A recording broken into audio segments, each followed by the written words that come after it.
All right, so let's continue on. Let's find the critical numbers, which means we're going to be finding where the derivative equals 0 or doesn't exist. So I get negative sine of x minus cosine of x.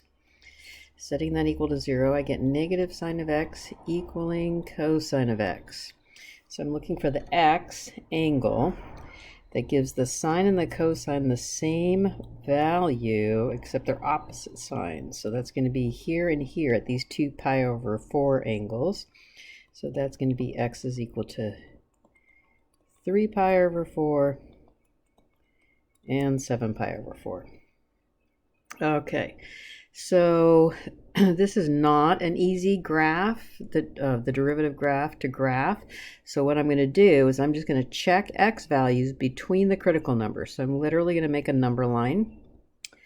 So here's my first critical number of 3 pi over 4, and there's my other critical number of 7 pi over 4. So I'm going to be checking values. So I know if I was graphing the derivative would be 0 here and 0 here, right? So let's pretend that this is the derivative where I'm looking for when it's positive and negative.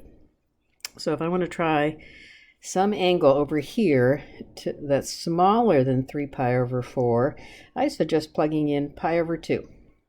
So if I check pi over 2 into this derivative here, I get negative 1 plus 0. So it's a negative. So it's negative before 3 pi over 4.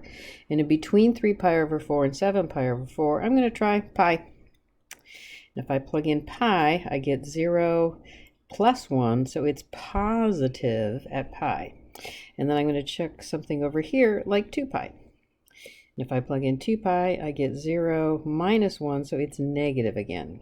Okay, so now I'm going to use the first derivative test.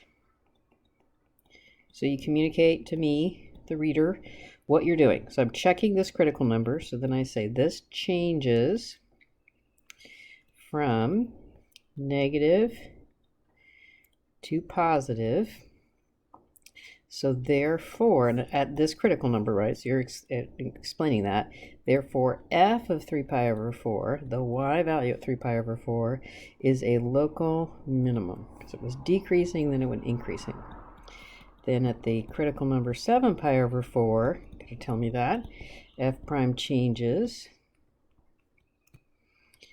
from positive to negative. So therefore, f of 7 pi over 4 must be a local max. All right. So this is just a summary of that which you know, but I'm going to be putting it all together in this example on graphing. So the first derivative tells you whether the function is increasing or decreasing. So increasing when the derivative is bigger than 0, decreasing when the derivative is less than 0. Okay, so a horizontal tangent. So that means it's at the top of a parabola perhaps, but that place right there is where the derivative at that x value of c, whoops, right there, at that x value of c, the derivative is 0. So when there's a cusp, corner, endpoint, or vertical tangent, that's when the derivative doesn't exist. So I call this kind of a nice, round maximum, or it could be a minimum, but these could be maxes and mins, but there are places where the derivative doesn't exist.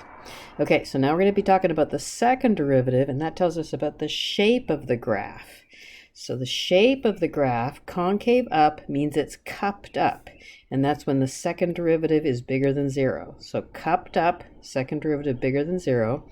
Cupped down is second derivative less than 0. And that's called concave down. And when a graph changes concavity, changes from concave up to concave down, or changes from concave down to concave up, that's called a point of inflection. So it would look like cupped up, and then changing to, that would be the point of inflection there, to cup down. So it's not necessarily a max or a min, it's just where the graph changes shape. Okay, so we're going to put all these pieces of information together to draw one graph that fits all of these criteria. So I'm going to start with that on the next video.